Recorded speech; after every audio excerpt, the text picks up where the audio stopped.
بسم الله الرحمن الرحيم. السلام عليكم ورحمة الله وبركاته. الحمد لله والصلاة والسلام على رسول الله، أما بعد. قال الشيخ محمد بن عبد الوهاب رحمه الله: القاعدة الرابعة أن مشركي زماننا أغلظ شركا من الأولين، لأن الأولين يشركون في الرخاء ويخلصون في الشدة، ومشركو زماننا شركهم دائم في الرخاء والشدة. والدليل قوله تعالى: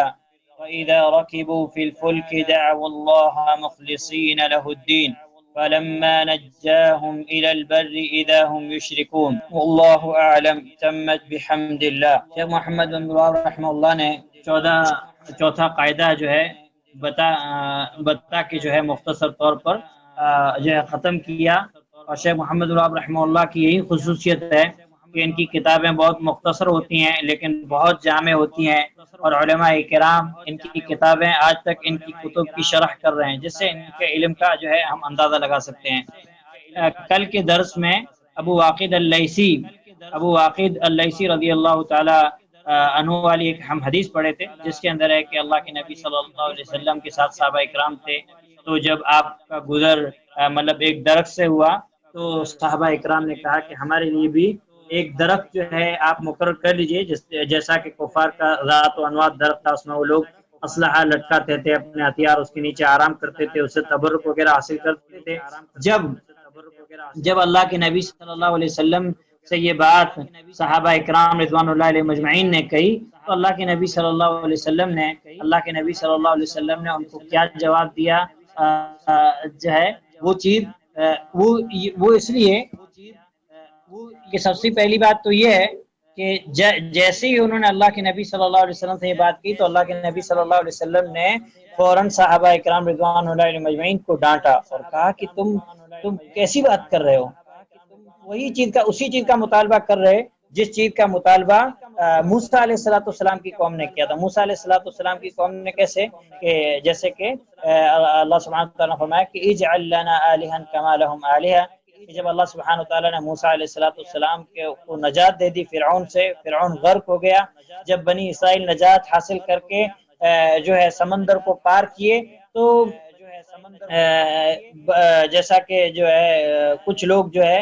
معبودان باطلہ کی عبادت کر رہے تھے، تو پھر بنی اسرائیل نے جو ہے حضرت موسیٰ علیہ السلام سے کہا ان کو دیکھ کر کے ہمارے لیے بھی ایسا معبود مقرر کیجیے جیسا کہ ان لوگوں نے کہا. حضرت موسیٰ علیہ السلام نے فوراً ان کو ڈانٹا اور ان کو کہا کہ ابھی تو تمہیں اللہ سبحانہ تعالیٰ نے نجات دی ہے اور اس کے فوراً بعد تم ایسی باتیں کر رہے ہو. اللہ سبحانہ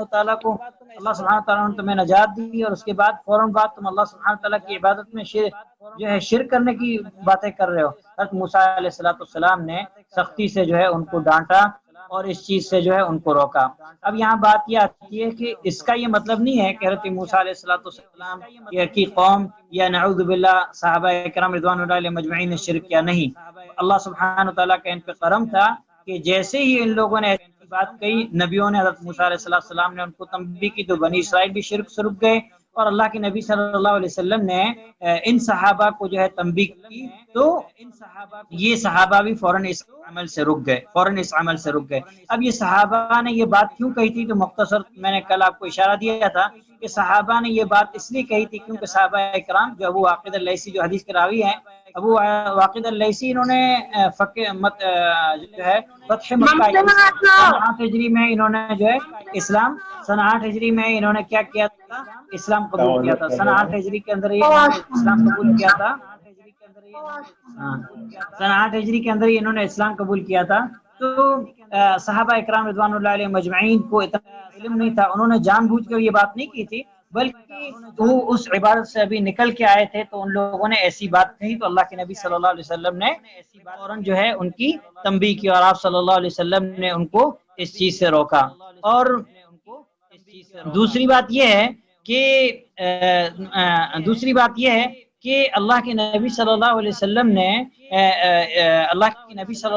نے فوراً ان کو روکا. تو اس سے پتہ چلتا ہے کہ ہمارے سامنے جب شرکیہ بات ہو یا کوئی ایسا ایسا کام کرے تو ہمیں فوراً اس سے روکنا چاہیے، جیسا کہ حضرت موسیٰ علیہ السلام نے اپنی قوم کو تنبیہ کی اور اللہ کے نبی صلی اللہ علیہ وسلم نے بھی صحابہ اکرام رضوان اللہ علیہ مجمعین کو تنبیہ کی۔ اسی طریقے سے اس حدیث سے یہ بھی پتہ چلتا ہے کہ مشرکین مکہ بعد مشرکین مکہ درختوں کی بھی عبادت کرتے تھے، تو جیسا کہ اس درخت جو ہے صحابہ اکرام رضوان اللہ علیہ مجمعین نے درخت دیکھ کر جو ہے اللہ کے نبی صلی اللہ علیہ وسلم سے جو ہے گزارش کی تھی۔ خیر،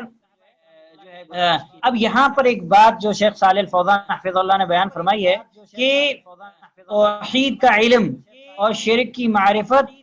یہ انسان کے لیے کتنی ضروری ہے، اتنی ضروری ہے کہ صحابہ اکرام رضوان اللہ مجمعین نے جو اللہ کے نبی صلی اللہ علیہ وسلم سے کہا تھا کہ ہمارے لیے درخت مقرر کی، تو انہوں نے کیوں کہا تھا؟ اس لیے کہ صحابہ اکرام رضوان اللہ مجمعین ان لوگوں کو علم نہیں تھا کہ یہ چیز شرک ہے، ان لوگوں کو علم نہیں تھا کہ یہ اللہ سبحانہ وتعالیٰ کے غضب کا سبب ہے، اس لیے انہوں نے ایسی بات کہہ دی۔ لیکن جیسے ہی اللہ کے نبی صلی اللہ علیہ وسلم نے ان کی تنبیہ کی تو فوراً صحابہ اکرام رضوان اللہ علیہ مجمعین ان چیزوں سے رک گئے۔ تو شیخ صالح الفوزان حفظ اللہ فرماتے ہیں کہ توحید کا علم اور شرک کی معرفت انسان کے لیے، توحید کی معرفت شرک کی معرفت انسان کے لیے ضروری ہے۔ اگر ضروری نہیں ہوگی معرفت تو پھر انسان جو ہے شرک کر سکتا ہے، جیسا کہ صحابہ اکرام رضوان اللہ علیہ مجمعین کا عمل اس حدیث سے پتہ چلتا ہے۔ تو توحید سے جہالت کا خطرہ، کیونکہ جو توحید سے جاہل ہوگا اس کے بارے میں زیادہ امکان یہی ہے کہ وہ آدمی شرک میں مبتلا ہو جائے گا، کیونکہ اس کو علم نہیں ہے۔ تو جب علم نہیں ہے، اس کو معلوم ہی نہیں کہ شرک کیا ہے توحید کیا ہے، تو وہ جو ہے کم علمی کی بنا پر جو ہے وہ شرک کر سکتا ہے، اس لیے انسان کو چاہیے کہ انسان توحید اور شرک کے بارے میں معرفت حاصل کرے۔ اور شیخ محمد بن عبد الوہاب رحمہ اللہ کی جو کتاب ہے، اس کتاب کا مقصد بھی یہی ہے کہ ہم توحید اور شرک کی معرفت حاصل کریں۔ دوسری بات شیخ صالح الفوزان فرماتے ہیں کہ جو اس حدیث سے معلوم ہوتی ہے وہ یہ ہے کہ اس حدیث میں مشرکین کے ساتھ مشابہت اختیار کرنے کا خطرہ بھی ذکر ہوا ہے، کیونکہ صحابہ اکرام رضوان اللہ علیہ مجمعین نے جو اللہ کے نبی صلی اللہ علیہ وسلم کی تھی، کیونکہ مشرکین کی دیکھ ریکھ کرتے ہوئے، تو اگر کوئی انسان مشرکوں کی دیکھ ریکھ پہ کوئی عمل کرتا ہے تو ممکن ہے مشرکین کی دیکھا دیکھی میں وہ اللہ سبحانہ وتعالیٰ کی عبادت میں جو ہے شرک کرنے لگے، جیسا کہ اللہ کے نبی صلی اللہ علیہ وسلم نے سنن ابی داؤد کے اندر حدیث نمبر 4031 میں فرمایا 4031 من تشبہ بقوم فہو منہم، من تشبہ بقوم فہو منہم، کہ جو کسی قوم کی مشابہت اختیار کرے وہ انہی میں سے، یعنی اگر ہم کسی قوم کی مشابہت کرتے ہیں تو اس بات کا خطرہ زیادہ موجود ہے کہ ہم شرک بھی کرنے لگیں۔ تیسری بات جو اس حدیث سے میں پتہ چلتی ہے وہ یہ ہے کہ پتھروں یا درختوں سے یا مختلف عمارتوں سے برکت حاصل کرنا شرک ہے، جو ہے شرک ہے، اگرچہ اس کو کوئی اور نام ہی کیوں نہ دیا جائے۔ تو یہ بات کیوں اہم ہے؟ اس لیے کہ اللہ کے نبی صلی اللہ علیہ وسلم نے صحابہ اکرام رضوان اللہ علیہ مجمعین کو اس عمل سے روکا جس کے لیے صحابہ اکرام نے اس درخت سے درخت کے لیے تبرک حاصل کرنے کی آپ صلی اللہ علیہ وسلم سے گزارش کی۔ تو اب یہ پتہ چلا کہ دنیا کے اندر کوئی بھی دیوار درخت مبارک نہیں ہے۔ ہم اس کا، جیسے بہت سارے لوگ رہتے ہیں کہ عمرہ کرنے جاتے ہیں تو مکہ مدینہ میں جہاں جو بھی دیوار ملتی رہتی ہے اس کو بطور تبرک چومتے رہتے ہیں، حالانکہ یہ جو ہے یہ بالکل صحیح نہیں ہے۔ تو یہ چیز جو ہے کل کے درس میں اہم تھی جو میں نے نہیں بتا پایا تھا، اس لیے میں نے آج آپ کو بتائی۔ اب ہم جو ہے قاعدہ نمبر 4 پڑھتے ہیں، قاعدہ نمبر 4 جس کو شیخ الاسلام محمد بن عبد الوہاب رحمہ اللہ نے بیان کیا ہے۔ میں اسکرین پہ آپ کو وہ چیز دکھاتا ہوں انشاءاللہ۔ دیکھیے کہ شیخ محمد رحمہ اللہ نے فرمایا کہ القاعدۃ الرابعۃ، چوتھا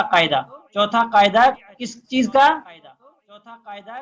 توحید کی معرفت حاصل کرنے کا اور شرک کی معرفت حاصل کرنے کا۔ اور وہ قاعدہ کیا ہے؟ آپ فرماتے ہیں ان مشرکی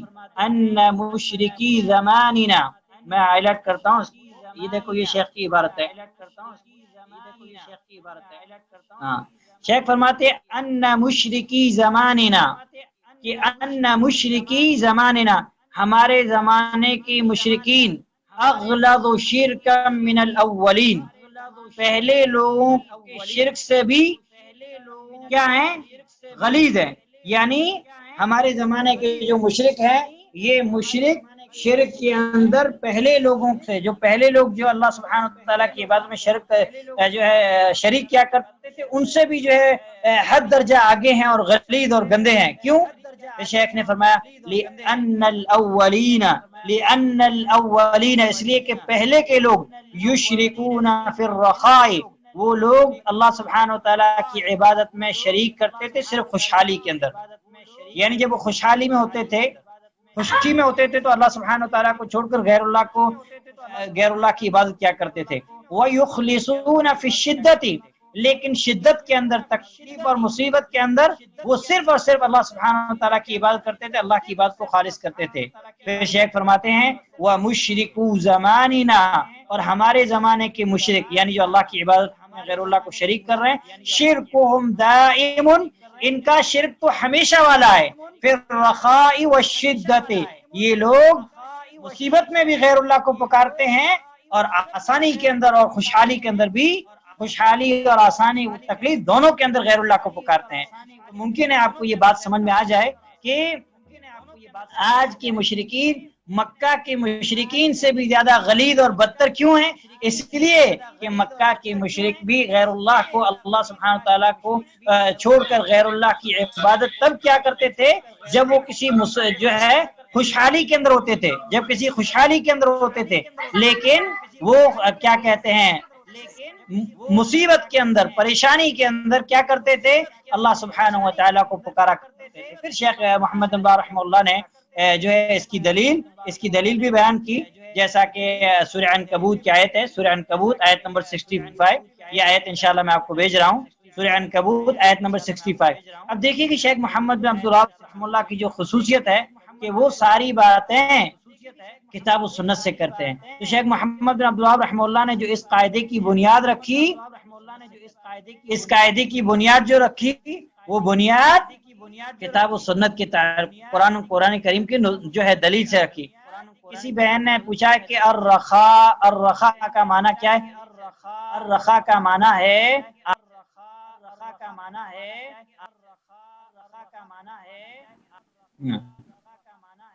الرخاء یعنی انسان خوشحال ہو، اور خوشحالی میں بھی کیا جو ہے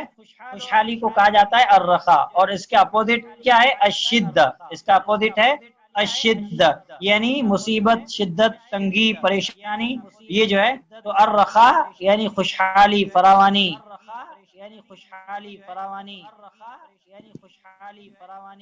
تو شیخ رحمہ اللہ نے جو آیت بطور دلیل، یہ آیت میں نے آپ لوگ کو بھیج دی ہے، یہ آیت میں نے آپ لوگ کو بھیج دی ہے، فَإِذَا رَكِبُوا فِي الْفُلْكِ دَعْوُوا اللَّهَ مُخْلِصِينَ لَهُ الدِّينَ فَلَمَّا نَجَّاهُمْ إِلَى الْبَرِّ إِذَا هُمْ يُشْرِكُونَ۔ اللہ سبحانہ تعالیٰ نے فرمایا کہ فَإِذَا رَكِبُوا فِي الْفُلْكِ، جب وہ کشتیوں میں سوار ہوتے، دعوا اللہ مخلصین لہ الدین، یعنی سمندر کا جب سفر کرتے تجارت وغیرہ کے لیے کہیں بھی، تو کشتیوں میں سوار ہوتے، دعوا اللہ مخلصین لہ الدین، تو وہ صرف اور صرف اللہ سبحانہ وتعالیٰ کو پکارتے، اللہ کے لیے عبادت خالص کرتے۔ فلما نجاہم الی البر، پھر جب ان کو نجات مل جاتی خشکی کی طرف، یعنی وہ سمندر سے خشکی کی طرف آ جاتے، اللہ سبحانہ وتعالیٰ جب انہیں سمندر کی موجوں سے بچا لیتا، مصیبت اور پریشانی سے بچا لیتا، جب اللہ سبحانہ وتعالیٰ کو پکارتے، تو جب یہ خشکی کی طرف آتے، زمین پر آتے، اذا ہم یشرکون، تو پھر یہ کیا کرنے لگتے؟ شرک کرنے لگتے۔ یہ جو ہے دلیل ہے کہ مشرکین مکہ خوشحالی کے اندر غیر اللہ کی عبادت کیا کرتے تھے، لیکن پریشانی اور مصیبت کے اندر جو ہے اللہ سبحانہ وتعالیٰ کی خالص عبادت کیا کرتے تھے۔ شیخ عبد الرحمن ناصر البراق رحمہ اللہ فرماتے ہیں کہ جو شیخ رحمہ اللہ نے یہ باب بیان کیا ہے کہ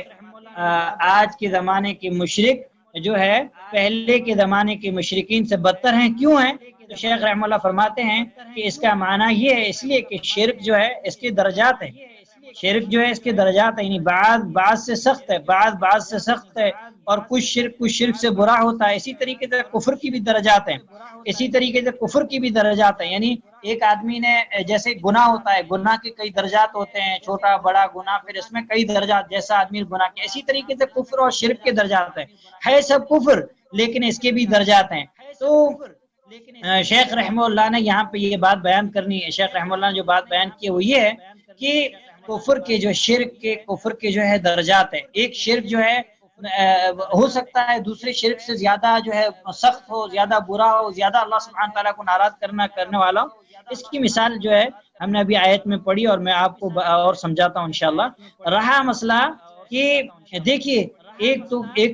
مشرکین مکہ اللہ سبحانہ تعالیٰ کی توحید ربوبیت کا اقرار کرتے تھے، ٹھیک ہے، کرتے تھے۔ اب اگر ان کا شرک جو ہے یہ بھی بدتر ہے، لیکن اس کے اپوزٹ میں اگر ہم ملاحدہ جو ناستک رہتے ہیں، جو بالکل اللہ سبحانہ تعالیٰ کا انکار کرتے ہیں، توحید ربوبیت کا یہ انکار کرتے ہیں، تو جو ملاحدہ کا کفر اور شرک ہے یہ مشرکین کے کفر اور شرک سے بڑا ہے، مشرکین کے شرک اور کفر سے بڑا ہے، کیونکہ مشرکین ربوبیت کا اقرار کرتے تھے اگرچہ وہ مشرک تھے، لیکن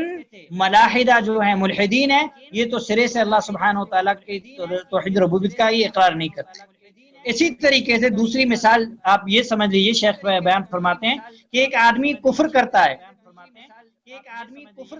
اور کفر کرنے کے بعد وہ اس کفر کی طرف دوسرے لوگوں کو بلاتا بھی ہے اور دوسرے لوگوں کو اللہ سبحانہ و تعالیٰ کے راستے سے بھی روکتا ہے، تو اس کا یہ کفر زیادہ خطرناک ہے، اس کا یہ کفر زیادہ غلیظ اور زیادہ بدتر اور خطرناک ہے بنسبت ان لوگوں کے جو لوگ دوسروں کو کفر کی طرف دعوت نہیں دیتے، وہ کفر کر رہے ہیں لیکن ان کا کفر اپنے آپ تک محدود ہے، وہ خود کفر کر رہے ہیں لیکن دوسروں کو کفر کی طرف دعوت نہیں دیتے۔ تو ایسے جو ہے کفر اور شرک کے جو ہے درجات ہیں۔ تو شیخ رحمہ اللہ نے جو بیان کیا، کیا بیان کیا کہ وَمُشْرِكُ زَمَانِنَا أَغْلَظُ شِرْكًا مِنَ الْمُشْرِكِينَ الْأَوَّلِينَ، کہ ہمارے زمانے کے مشرک پہلے مشرکین سے بھی شرک میں بدتر ہیں۔ اس کی وجہ کیا ہے؟ اس کی وجہ یہ ہے جو شیخ نے خود فرمائی کہ كَانُوا يُشْرِكُونَ فِي الرَّخَاءِ، کہ پہلے زمانے کے جو مشرک تھے، مکہ کے مشرک، وہ لوگ صرف کشادگی میں، اطمینان میں، خوشی کے اندر، سعادت کے اندر جو ہے غیر اللہ کو پکارا کرتے تھے، لیکن ان میں سے اکثر لوگ مصیبت کے اندر صرف اور صرف اللہ سبحانہ وتعالیٰ کو پکارا کرتے تھے۔ اور اس کے تعلق سے قرآن کریم کی بہت ساری آیتیں ہیں۔ میں ایک واقعہ آپ کو بتاتا ہوں، جو واقعہ حضرت اکرمہ بن ابی جہل کا ہے۔ آپ نے سنا ہوگا کہ اللہ کے نبی صلی اللہ علیہ وسلم نے جب مکہ فتح کیا تو حضرت اکرمہ کیونکہ کئی جنگیں لڑ چکے تھے آپ سے، تو مکہ چھوڑ کے بھاگ گئے۔ مکہ چھوڑ کے آپ جب بھاگے تو آپ جو ہے سمندر میں ایک کشتی کے اندر سوار ہوئے، اور جو کشتی جب لہروں کے اندر، موجوں کے اندر پھنسی تو کشتی کے اندر جو لوگ تھے یا جو کشتی کا ملا جو تھا مالک، اس نے کہا کہ کشتی موج کے اندر پھنسی ہے۔ کچھ لوگ جو ہے مطلب غیر اللہ کو پکارنے لگے، تو اس نے کہا کہ اگر یہاں پہ تم کو اگر صرف نجات دینے والی کوئی ذات ہو تو صرف وہ ذات ہے جو جس پر محمد ایمان لائے ہیں، یہاں تمہیں کوئی اس ذات کے علاوہ کوئی ذات بھی نجات نہیں دے گی۔ تو کہا جاتا ہے، اور دوسری روایت کے اندر ہے کہ اس کشتی کے لوگ ہی ڈائریکٹ اللہ سبحانہ وتعالیٰ سے نجات طلب کرنے لگے۔ تو جب حضرت اکرمہ نے یہ جب ماجرا دیکھا کہ یہ لوگ لات، منات، عزا، ان معبودوں کو چھوڑ کر صرف اللہ سبحانہ وتعالیٰ سے مدد طلب کر رہے ہیں، تو حضرت اکرمہ نے کہا کہ اب مجھے یہ یقین ہو گیا ہے کہ جو مصیبتوں کی مدد کرتا ہے وہی آسانیوں کے اندر، خوشی کے اندر مدد کرتا ہے، کیونکہ جس ذات کے پاس اتنی قدرت، اتنا پاور ہے کہ مصیبت سے انسان کو نکال دے تو خوشی دینا بھی اس کے لیے انتہائی آسان ہے۔ تو پھر حضرت اکرمہ نے جو ہے کہا جاتا ہے کہ حضرت اکرمہ نے اپنے نفس کے اندر یہ نیت کی کہ اللہ اگر میں آج تو نے مجھے ان موجوں سے سمندر کی جو ہے بچا لیا، نجات دے دی، تو میں جا کے محمد صلی اللہ علیہ وسلم کے ہاتھ پر بیعت کروں گا، اسلام قبول کروں گا، اور مجھے معلوم ہے کہ محمد صلی اللہ علیہ وسلم رحمت دل ہے۔ کہا جاتا ہے کہ حضرت اکرمہ جو ہے اکرمہ کو اللہ سبحانہ تعالیٰ نے نجات دی، پھر حضرت اکرمہ آئے اور آ کے سارا قصہ اللہ کے نبی صلی اللہ علیہ وسلم کو سنایا اور انہوں نے اسلام قبول کیا۔ تو یہ واقعہ بھی جو ہے ہمیں اس چیز پر جو ہے توجہ دلاتا ہے کہ مکہ کی مشرکین شدت میں، مصیبت اور پریشانی میں صرف اللہ سبحانہ وتعالیٰ کو پکارا کرتے تھے۔ تو ایک آیت ہم نے سورہ عنکبوت کی آیت نمبر 65 پڑھ لی۔ اسی طریقے سے ایک دوسری آیت ہے جس کو شیخ عبد الرحمن ناصر البراق رحمہ اللہ نے ذکر کیا ہے، سورہ یونس کی آیت ہے، سورہ یونس آیت نمبر 22۔ اور یہ آیت سے بھی پتہ چلتا ہے کہ مکہ کے مشرکین شدت اور پریشانی کے اندر کیا کرتے تھے،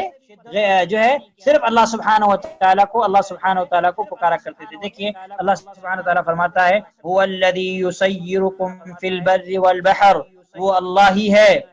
تم کو خشکی اور دریا میں چلاتا ہے، حتی اذا کنتم فی الفلک وجرین بهم بریح طیبۃ وفرحوا بها،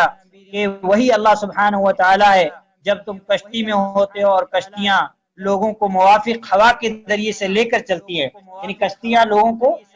موافق ہوا، یعنی ایسی ہوا جس سمت کشتی جانا چاہے اللہ سبحانہ و تعالی ہوا کو مسخر کر دیتا ہے اور کشتیاں اس رخ پہ چل دیتی ہیں۔ تو اللہ سبحانہ و تعالی نے فرمایا کہ وہ کشتیاں لوگوں کو موافق ہوا کے ذریعے سے لے کر چلتی ہیں اور وہ لوگ ان سے خوش ہوتے ہیں، وَفَرِحُوا بِهَا، اور لوگ خوش ہو جاتے ہیں، کیونکہ وہ کشتیاں جب اپنے رخ پہ چلتی ہیں تو وہ اپنے منزل کی طرح رواں دواں ہو جاتے ہیں، جب اپنی منزل کی طرح رواں دواں ہو جاتے ہیں تو وہ خوشی محسوس کرتے ہیں، وَفَرِحُوا بِهَا، وہ خوش ہونے لگتے ہیں، جَاءَتْهَا رِيحٌ عَاصِفٌ وَجَاءَهُمُ الْمَوْجُ مِنْ كُلِّ مَكَانٍ وَظَنُّوا أَنَّهُمْ أُحِيطَ بِهِمْ، اور اللہ سبحانہ وتعالی نے فرمایا کہ ان پر ایک جھونکا سخت ہوا کا آتا ہے، یعنی آندھی، ریح عاصف مطلب تیز ہوا، یعنی جب ان پر تیز ہوا آتی ہے، تیز ہوا کا جھونکا آتا ہے، وَجَاءَهُمُ الْمَوْجُ مِنْ كُلِّ مَكَانٍ، اور جب ان پر ہر طرف سے موجیں اٹھتی چلی آتی ہیں، یعنی موجیں انہیں ہر طرف سے دکھائی دینے لگتی ہیں، اللہ اکبر، وَظَنُّوا أَنَّهُمْ أُحِيطَ بِهِمْ، اور وہ لوگ یہ گمان کرنے لگتے ہیں، سمجھنے لگتے ہیں کہ اب جو ہے کہ یہ جو ہے یہ ہوا ان کو گھیر لگی اور مصیبت کے اندر پھنس جائیں گے۔ اس وقت یہ کیا کرتے ہیں، دعوا اللہ مخلصین لہ الدین، وہ اس وقت سب خالص اعتقاد کر کے اللہ ہی کو پکارتے ہیں، یعنی صرف اس وقت نجات کے لیے جب تیز آندھی چلتی ہے، جب موجیں جو ہے چلتی ہیں، ہر طرف سے موجیں رہتی ہیں، تب یہ کیا کرتے ہیں، دعوا اللہ مخلصین لہ الدین، صرف اللہ سبحانہ وتعالی کو پکارتے ہیں۔ پھر اللہ سبحانہ وتعالی نے فرمایا لئن انجیتنا من هذه لنکونن من الشاکرین، کہ اگر تو ہم اس کو اس سے بچا لیتے ہیں تو ہم ضرور شکر گزار بن جائیں گے، یعنی وہ لوگ یہ کہتے ہیں، کیا کہتے ہیں، اگر ہمیں اس سے بچا لیا گیا تو ہم ضرور شکر گزار بن جائیں گے، لیکن وہ ان کی حالت وہی رہتی ہے جب پھر وہ باہر نکل جاتے ہیں تو پھر اللہ سبحانہ وتعالی کی عبادت میں جو ہے غیروں کو شریک کرتے ہیں۔ اسی طریقے سے دوسری ایک آیت سورہ بنی اسرائیل کے اندر ہے، سورہ بنی اسرائیل آیت نمبر 67، یہ آیت بھی بہت عظیم ہے۔ اس آیت سے بھی ہمیں پتہ چلتا ہے کہ مشرکین مکہ مصیبت اور شدت کے اندر صرف اللہ سبحانہ وتعالی کو پکارا کرتے تھے۔ اللہ سبحانہ وتعالی فرماتا ہے وَإِذَا مَسَّكُمُ الضُّرُّ فِي الْبَحْرِ ضَلَّ مَن تَدْعُونَ إِلَّا إِيَّاهُ فَلَمَّا نَجَّاكُمْ إِلَى الْبَرِّ أَعْرَضْتُمْ وَكَانَ الْإِنسَانُ كَفُورًا، اللہ سبحانہ وتعالی فرماتا ہے اور سمندروں میں مصیبت پہنچتے ہی جنہیں تم پکارتے تھے سب گم ہو جاتے ہیں، یعنی جیسے ہی وَإِذَا مَسَّكُمُ الضُّرُّ، جیسے ہی تمہیں تکلیف پہنچتی ہے فی البحر، سمندر کے اندر، ضَلَّ مَن تَدْعُونَ إِلَّا إِيَّاهُ، تو تم اللہ کے علاوہ جن کو پکارتے تھے وہ کیا ہو جاتے، گم ہو جاتے ہیں، یعنی تم ان سب کو بھول جاتے ہو، کیا کرتے ہو پھر صرف اللہ سبحانہ وتعالی باقی رہ جاتا ہے، ضَلَّ مَن تَدْعُونَ، گم ہو جاتے ہیں وہ جن کو تم پکارتے ہو، الا ایاہ، سوائے اللہ سبحانہ وتعالی کے جو باقی ہے۔ پھر اللہ سبحانہ وتعالی فرمایا فلما نجاکم الی البر اعرضتم، پھر جب وہ تمہیں خشکی کی طرف بچا لاتا ہے، یعنی تمہیں زمین کی طرف لے آتا ہے سمندر کی آندھی اور تو سب موجوں سے نکال کر، تو پھر تم کیا کرتے ہو، اعرضتم، تو تم اعراض کرنے لگتے ہو، یعنی پھر اللہ سبحانہ وتعالی کی عبادت غیر اللہ کو شریک کرتے ہو۔ پھر اللہ سبحانہ تعالیٰ فرمایا وَكَانَ الْإِنسَانُ كَفُورًا، اور انسان بڑا ہی ناشکرا ہے، یعنی وہ کہتا ہے کہ میں شکر گزاری کروں گا، لیکن جیسے ہی اللہ سبحانہ وتعالیٰ انہیں نجات دیتا ہے تو وہ جو ہے نجات پاتی، پھر اللہ سبحانہ تعالیٰ کی عبادت میں شریک کرتا ہے۔ اسی طریقے سے ایک اور آیت ہے قرآن کریم کے اندر، بہت آیات ہیں لیکن چند آیت میں آپ کو سورہ لقمان کی آیت ہے، آیت نمبر 32، اللہ سبحانہ تعالیٰ اس آیت کے اندر فرماتا ہے وَإِذَا غَشِيَهُم مَّوْجٌ كَالظُّلَلِ، اور جب ان پر موجیں سائبانوں کی طرح چھا جاتی ہیں، وَإِذَا غَشِيَهُم، اور جب ان کو ڈانپ لیتی ہیں موجیں، كَالظُّلَلِ، سائبانوں کی طرح، جیسے بدلیاں، یعنی جو جن کو بادل کہتے ہیں بدلیاں، دعوا اللہ مخلصین لہ الدین، یعنی جب یہ لوگ دیکھ لیتے ہیں کہ موجیں ہم پر ایسے آ گئی جیسے کہ بادل انسان پر جو ہے انسان کے سر پر آ جاتے ہیں، تو جب یہ لوگ دیکھتے ہیں کہ اب موجیں ہم پر چاروں طرف سے آ گئی صاحبانوں کی طرف، اب یہ کیا کرتے ہیں دعوا اللہ مخلصین لہ الدین، تو پھر یہ کیا کرتے ہیں، پھر یہ اللہ سبحانہ و تعالیٰ کو خالص کر کے پکارتے ہیں، نہایت خلوص کے ساتھ اعتقاد کر کے اللہ تعالیٰ کو پکارتے ہیں۔ فَلَمَّا نَجَّاهُمْ إِلَى الْبَرِّ فَمِنْهُمْ مُقْتَصِدٌ، پھر جب اللہ سبحانہ و تعالیٰ انہیں نجات دے کر خشکی کی طرف پہنچاتا ہے، فَمِنْهُمْ مُقْتَصِدٌ، تو ان میں سے کچھ لوگ تو اعتدال پر رہتے ہیں، یعنی اللہ سبحانہ و تعالیٰ کی عبادت میں شریک نہیں کرتے، شکر گزار بن جاتے ہیں۔ وَمَا يَجْحَدُ بِآيَاتِنَا إِلَّا كُلُّ خَتَّارٍ كَفُورٍ، اور ہماری آیتوں کا انکار صرف وہی کرتے ہیں جو بدعہد ہے، یعنی وعدہ خلافی کرنے والے اور ناشکر ہیں۔ تو ہم دیکھیں قرآن کریم کی ان آیات کو، ان آیات سے کیا پتہ چلتا ہے کہ مشرکین مکہ صرف کیا کرتے تھے، صرف جو ہے مصیبت کے وقت جو ہے کیا کہتے ہیں، صرف خوشحالی میں غیر اللہ کی عبادت کیا کرتے تھے، لیکن مصیبت اور پریشانی میں صرف اللہ سبحانہ وتعالیٰ کو پکارا کرتے تھے۔ اب ہم آج کے زمانے کی جو شیخ محمد رحمہ اللہ کے زمانے میں جو مشرک تھے، یا آج ہمارے زمانے میں جو پائے جاتے ہیں، ہم دیکھیں شیخ عبدالرحمن ناصر البراق رحمہ اللہ فرماتے ہیں اما مشرکو زماننا فشرکہم دائم، جہاں تک رہی ہمارے زمانے کے مشرکوں کی بات تو ان کا شرک جو ہے وہ دائمی ہے۔ اعوذ باللہ، اللہ سبحانہ وتعالیٰ سے ہم اس کی پناہ چاہتے ہیں۔ فی الرخاء وفی الشدۃ، کہ وہ خوشحالی میں بھی غیر اللہ کی عبادت کرتے ہیں، غیر اللہ کو پکارتے ہیں، ولیوں پیروں فقیروں نبیوں کو پکارتے ہیں، وفی الشدۃ، اور شدت میں بھی کیا کرتے ہیں، پریشانی میں اور مصیبت میں بھی کیا کرتے ہیں، پریشانی اور مصیبت میں بھی جو ہے وہ غیر اللہ کو پکارتے ہیں۔ تو یہ مشرکین سے بدتر ہوئے کہ نہیں ہوئے؟ مشرکین سے خوشحالی میں غیر اللہ کو پکارا کرتے تھے، لیکن آج کا مشرک، کلمہ گو مشرک، خوشحالی میں بھی اور مصیبت میں بھی اللہ سبحانہ تعالیٰ کو پکارتا ہے، بلکہ شیخ عبدالرحمن ناصر البراق رحمہ اللہ فرماتے بل لعلہم فی الشدۃ اشد شرکا منہم فی الرخاء، بلکہ مصیبت کے اندر تو یہ شرک کے اندر اور زیادہ سخت ہو جاتے ہیں، یعنی مصیبت کے اندر تو یہ اتنا شرک کرتے ہیں جتنا خوشحالی میں بھی شرک نہیں کرتے۔ وہذا يدل على شدۃ تعلقہم، اور یہ بات اس چیز پر دلالت کرتی ہے کہ ان کا شرک کتنا خطرناک ہے، اور ان کا اللہ سبحانہ و تعالیٰ کو چھوڑ کر غیروں سے ان کا تعلق کتنا مضبوط ہے، اور اللہ سبحانہ و تعالیٰ کو چھوڑ کر غیروں پر ان کا عقیدہ غیروں سے ان کا عقیدہ کتنا جڑا ہوا ہے، یہ بات ہم کو پتہ چلتی ہے۔ تو مکہ کے مشرکین صرف خوشحالی میں پکارا کرتے تھے، ہمارے زمانے کے مشرک خوشحالی میں بھی اور مصیبت میں بھی، جبکہ مکہ کے مشرک مصیبت میں صرف اللہ کو پکارتے تھے، بلکہ ہمارے یہاں کے جو ہے مشرکین کلمہ گو بھائی مصیبت کے اندر تو اور زیادہ اللہ سبحانہ و تعالیٰ کو چھوڑ کر غیر اللہ کو پکارتے، اور زیادہ ان کے شرک کے اندر سختی آ جاتی ہے۔ یہ اس لیے جو ہے آج کے زمانے کے مشرک پہلے کے مشرکوں سے بدتر ہے۔ کیوں؟ اس لیے کہ وہ لوگ صرف خوشحالی میں غیر اللہ کو پکارتے تھے، لیکن آج کا مسلمان، آج کا مشرک خوشحالی میں بھی اور مصیبت میں بھی ہمیشہ غیر اللہ کو پکارتا ہے۔ اللہ سبحانہ و تعالی ہمیں اس چیز سے پناہ میں رکھے۔ اور یہ شرک کون لوگ کرتے ہیں؟ یہ شرک وہ لوگ کرتے ہیں جو اپنی نسبت اسلام کی طرف کرتے ہیں، جیسے رافضہ شیعہ لوگ، رافضی ان کو کہا جاتا ہے، کیونکہ ان کو رافضی مطلب ہوتا ہے انکار کرنا۔ رافضی ان کو اس لیے کہا گیا کیونکہ انہوں نے اللہ کے نبی صلی اللہ علیہ وسلم کے صحابہ کی ایمان کا جو ہے انکار کیا، اور ان کا یہ باطل عقیدہ ہے کہ نعوذ باللہ ثم نعوذ باللہ لعنہم اللہ علیہم بما یستحقون، اللہ کی لعنت ہو ان پر جس کی وہ مستحق ہیں، کہ ان لوگوں کا یہ باطل عقیدہ ہے کہ نعوذ باللہ اللہ کے نبی صلی اللہ علیہ وسلم کی وفات کے بعد 7 صحابہ کو چھوڑ کر باقی سارے صحابہ نعوذ باللہ کافر ہو گئے تھے، مرتد ہو گئے تھے۔ تو رافضی کیا کرتے ہیں؟ رافض شیعوں کو ہم دیکھیں، شیعہ لوگ کیا کرتے ہیں، یہ لوگ مصیبت کے اندر حضرت حسن اور حضرت علی کو بہت زیادہ پکارتے ہیں، عام حالات میں تو کرتے ہی ہیں، بلکہ مصیبت اور پریشانی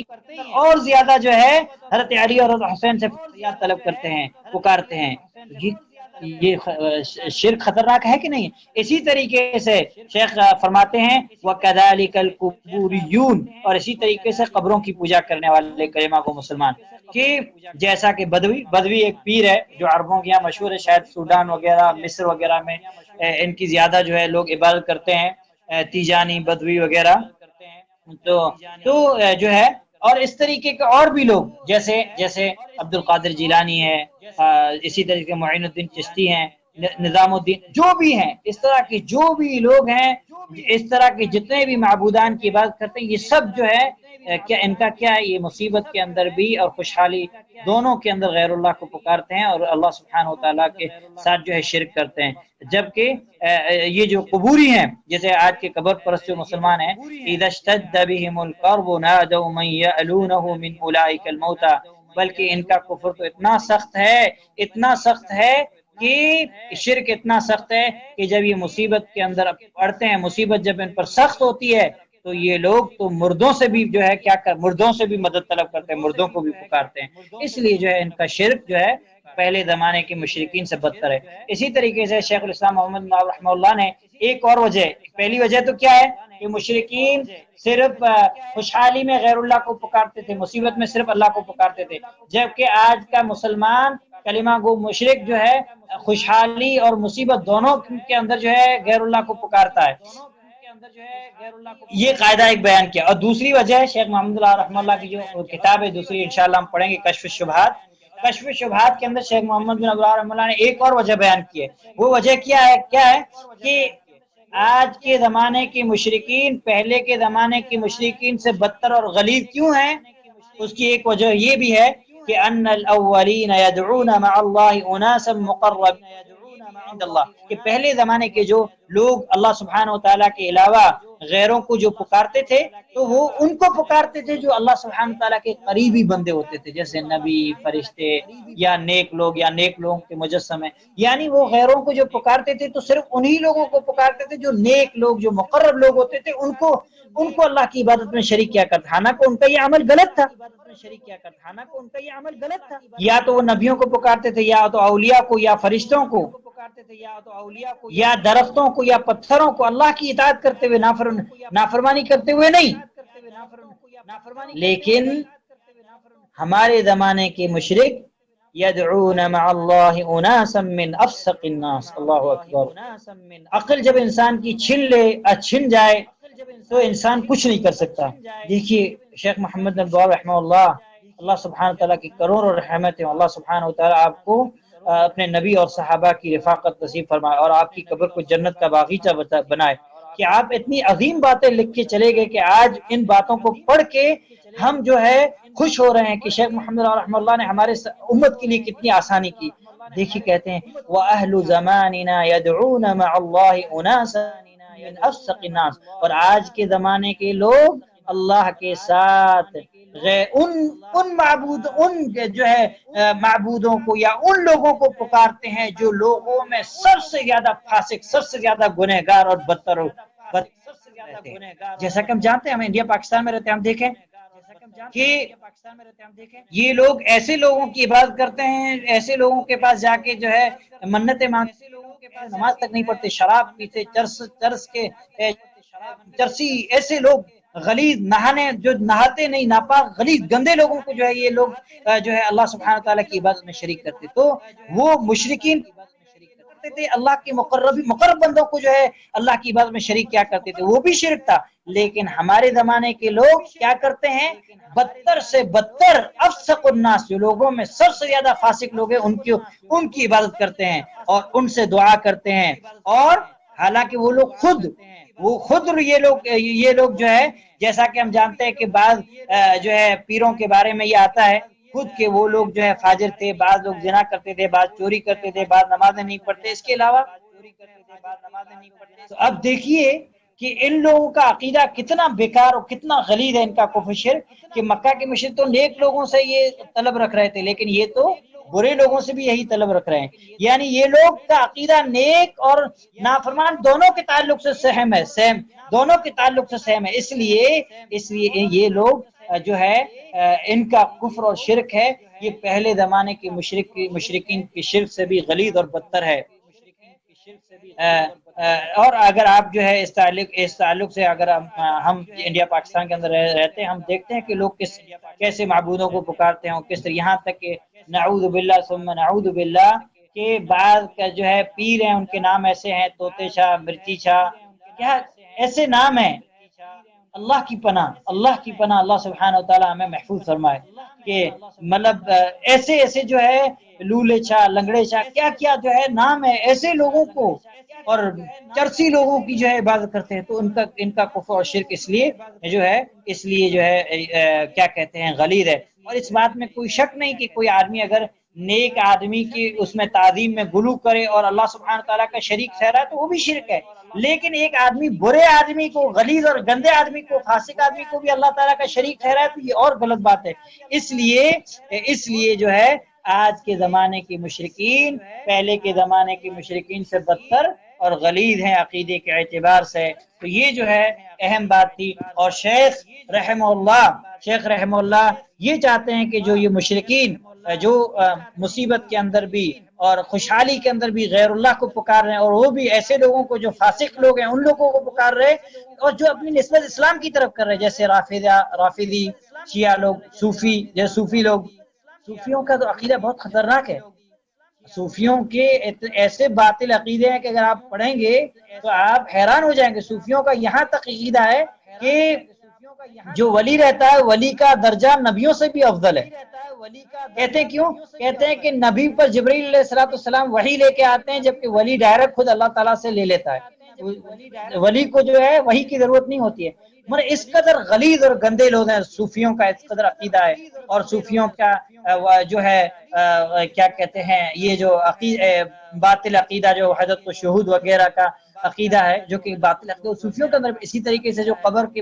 کو پوجنے والے، قبروں پہ سجدہ کرنے والے، ان لوگوں کا بھی یہی عقیدہ ہے کہ ان لوگوں نے بعض قبروں کو کیا کر دیا، عبادت خانہ بنا دیا۔ یہاں تک کہ نعوذ باللہ ثم نعوذ باللہ بعض قبروں پر یہ طواف بھی کرتے ہیں، حج بھی کرتے ہیں، ان سے جو ہے فریاد بھی طلب کرتے ہیں، قریب سے بھی دور سے بھی۔ ابھی دیکھو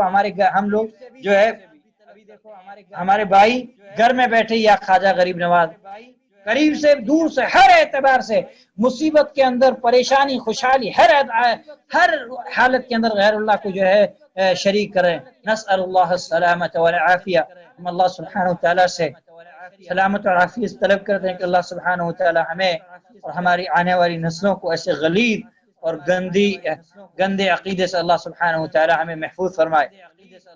تو ان قواعد کو پڑھنے کے بعد ایک مسلمان پر واجب ہے کہ وہ شرک سے ڈرے اور وہ اپنے رب سے شرک کی حفاظت کے لیے دعا کرے۔ وہ اپنے رب سے یہ دعا کرے کہ اللہ سبحانہ وتعالی اسے مجھے کلی طور پر شرک سے محفوظ فرما، اس لیے کہ شرک جو ہے بہت سارے مخلوق پر غالب آ جاتا ہے، اولین اور آخرین میں۔ کیوں؟ کم علمی کی بنا پر، جہالت کی بنا پر۔ آج لوگ علم حاصل نہیں کر رہے، آج لوگوں کو معلوم نہیں ہے شرک کیا ہے۔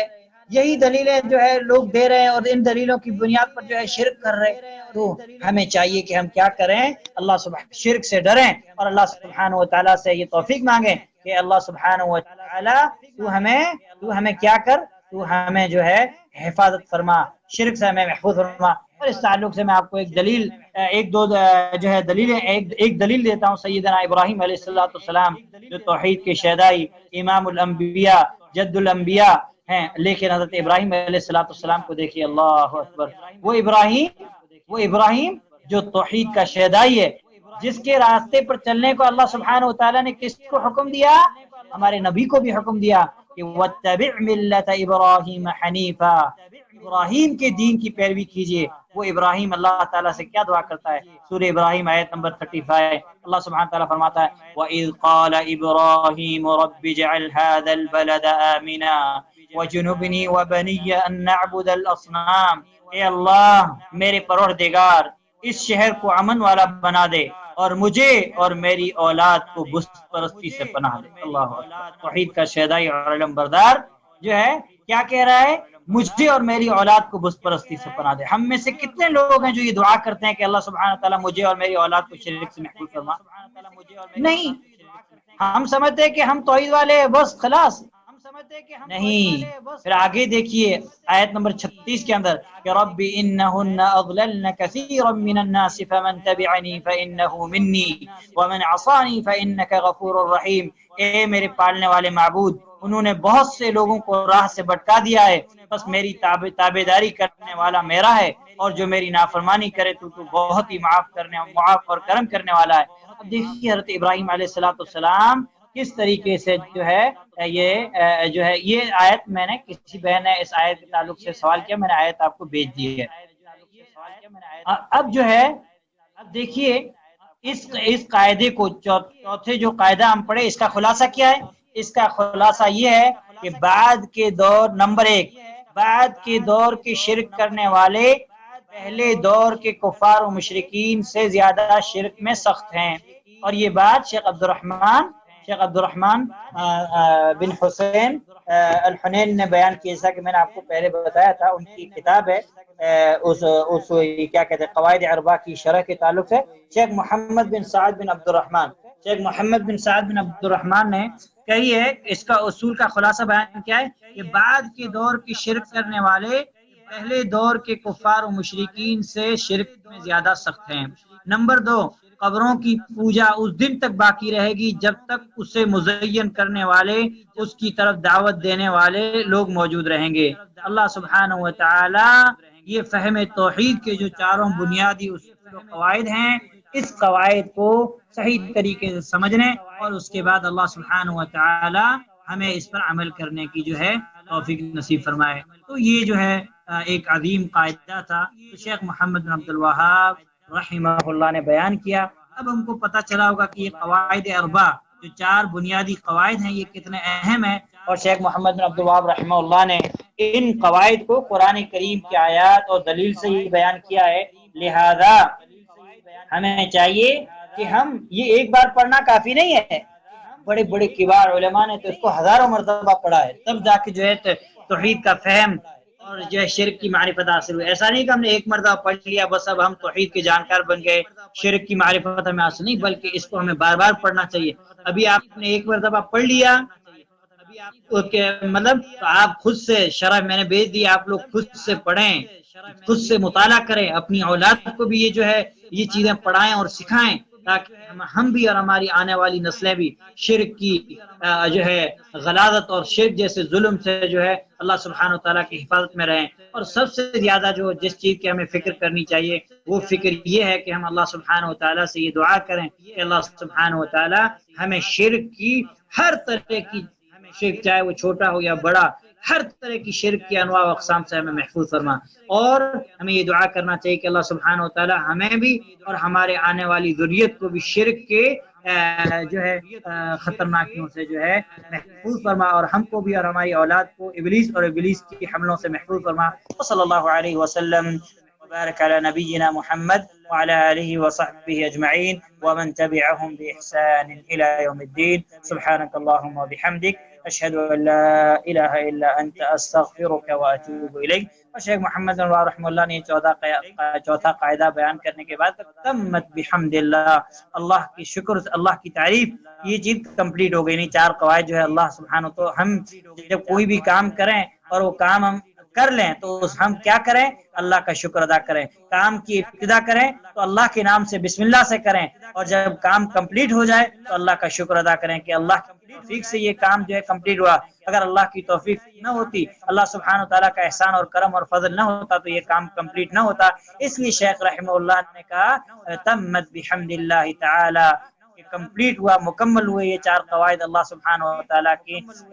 جو ہے فضل و کرم سے تمام تعریف اور ہر طرح کا شکر اور جو احسان ہے وہ اللہ سبحانہ تعالیٰ کی ذات کا ہے. اللہ سبحانہ تعالیٰ ہمیں بھی جو ہے شکر ادا کرنے کی توفیق نصیب فرمائے کہ اللہ سبحانہ تعالیٰ نے اتنے سارے لوگوں میں